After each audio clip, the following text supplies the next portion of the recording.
தடையின்றி நம் நினைத்த காரியங்கள் வெற்றியடைய மிகவும் எளிமையான ஒரு வழிபாடு. நம் முருக கடவுளுக்கு செவ்வாய் ஓரையில் நெய் தீபம் ஏற்றி வழிபாடு பண்ணும்போது கண்டிப்பாக நம் நினைச்ச காரியங்கள் நடக்கும்.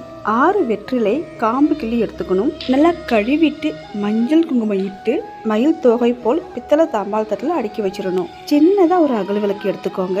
சந்தனம் ஃபுல்லாக தடவிட்டு மஞ்சள் குங்குமம் வச்சு வெற்றிலைக்கு நடுமத்தியில் அகல் விளக்கு வைத்து நெய் ஊற்றி பஞ்சுத்திரி போட்டு 6 வெற்றிலைக்கான காம்பு கிள்ளணும் இல்லையா, அந்த காம்பையும் அதிலேயே போட்டு நெய் தீபம் ஏற்றி மனமுருகி வேண்டும் போது நினைத்தது நிறைவேறும். இந்த தீபம் ஏற்றுவதற்கு சிறப்பான கிழமை நேரம் பார்த்தீங்கன்னா செவ்வாய் கிழமையில் வருகின்ற செவ்வாய் ஓரையில் ஏற்றுவது மிகவும் சிறப்பானது. செவ்வாய் ஓரை காலை 6 to 7 மணி, மதியம் 1 to 2 மணி, மாலை 7 to 8 மணி.